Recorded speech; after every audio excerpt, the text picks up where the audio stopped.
lorsque je suis arrivée à la Fondation Custodia, où je suis conservateur depuis plusieurs années, j'ai été très intriguée par un des portraits miniatures qui se trouve dans notre collection. Il représente une jeune femme du XVIIe siècle, habillée en homme. Sur ce portrait, on avait déjà un certain nombre d'informations.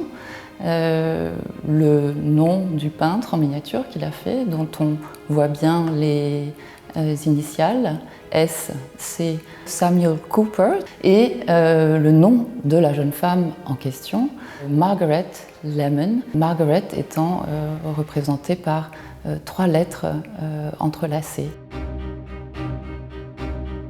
Mais qui donc est cette Margaret Lemon qui s'est fait portraiturer en homme au milieu du XVIIe siècle?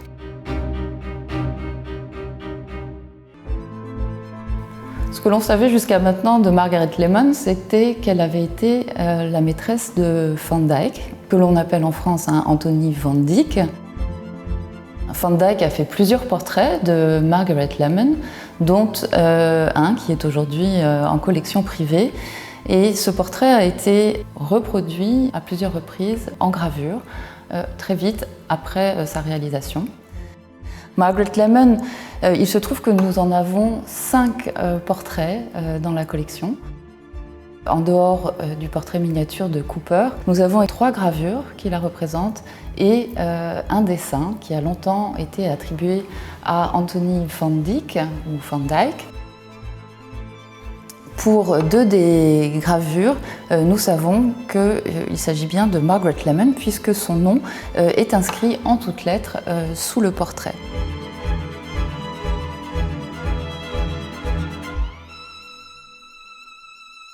La première des gravures, d'après ce portrait par Van Dyck, de sa maîtresse, a été réalisée par Wenzel Hollar. Hollar était un des très grands graveurs du XVIIe siècle, originaire de Prague, mais qui a travaillé un peu partout en Europe. Ce que l'on voit bien, c'est que Hollar, en fait, a complété le tableau qui est aujourd'hui beaucoup plus petit et qui a dû être coupé à un moment. La seconde gravure, d'après le tableau de Van Dyck, a été réalisée cette fois par un graveur français, un grand graveur du milieu du XVIIe siècle, Jean Morin, qui probablement l'a fait d'après le tableau lorsqu'il était cette fois déjà coupé. La troisième gravure qui se trouve dans notre collection est celle réalisée par un artiste flamand qui s'appelle Lomelin. Cette estampe a la particularité d'avoir appartenu à une suite de gravures très importantes au XVIIe siècle que l'on a appelée l'iconographie. Et l'iconographie, en fait, c'est un recueil de portraits d'hommes et de femmes célèbres qui sont tous réalisés d'après des portraits peints ou dessinés par Van Dyck. Et donc, c'est une des rares femmes qui figure dans cette iconographie aux côtés de Marie de Médicis, par exemple. Donc on a véritablement une femme qui est assez réputée au milieu du XVIIe siècle.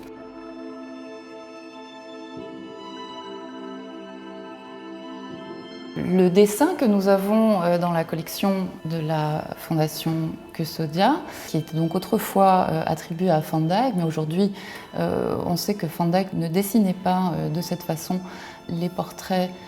Il est aujourd'hui attribué à Peter Lely, un grand peintre anglais, un grand admirateur aussi de Van Dyck. Lorsqu'il a été réalisé d'après le portrait était donc comme l'estampe, plus grand et montrait la main gauche de la jeune femme, de Margaret Lemon, mais que cette main ne tenait rien. Donc c'est probablement cet élément-là qui était inachevé. Et on voit que Hollar a mis dans la main de Margaret Lemon un bouquet et qu'il a achevé le reste de sa robe qui manquait également dans le portrait de Van Dyck.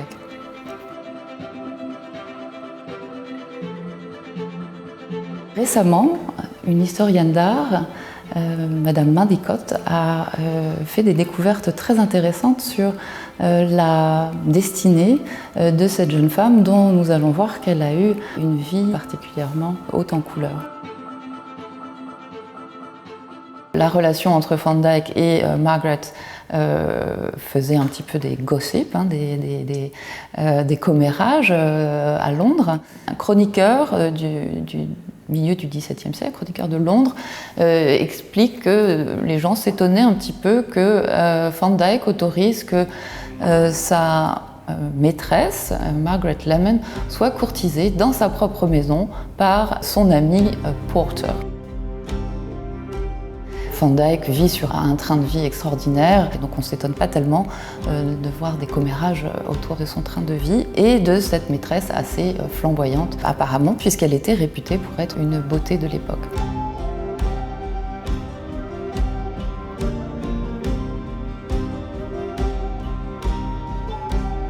Une autre source, c'est Hollard, donc le graveur qui a représenté Margaret, qui aurait dit d'elle qu'elle était une femme dangereuse, qu'elle était un démon de jalousie qui faisait des scènes à Van Dyck à chaque fois que des ladies de la haute société londonienne venaient se faire portraiturer dans son atelier sans chaperon, et qu'elle aurait même menacé un jour de lui arracher le pouce avec ses dents pour qu'il ne puisse plus travailler.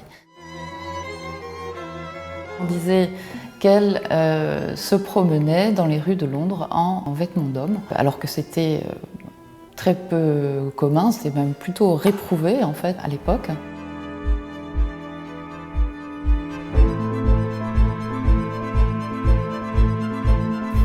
Sous l'estampe de Hollard se trouve ce qu'on appelle la lettre de l'estampe, donc une inscription. On voit dans la première ligne à gauche que Margaret Lemon est comparée à Flore et à Cypris. Ça, ce sont des comparaisons assez habituelles, hein, en particulier parce que Margaret est ici représentée en flore, hein, puisqu'elle tient un bouquet de fleurs. En revanche, 3 autres noms sont plus étonnants, ce sont ceux de Thisbé, Lucrèce et Portia. Et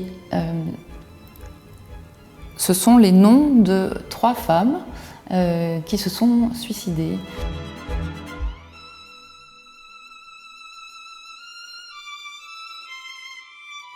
Dans la seconde partie de la lettre de l'estampe, la partie droite, on lit « Et mon dernier amant fait preuve de ma foi, car un foudre de Mars l'ayant privé du jour », donc en fait, son amant a été tué par un foudre de Mars, c'est-à-dire au combat, « je m'immolais moi-même », donc la jeune femme, effectivement, s'est suicidée.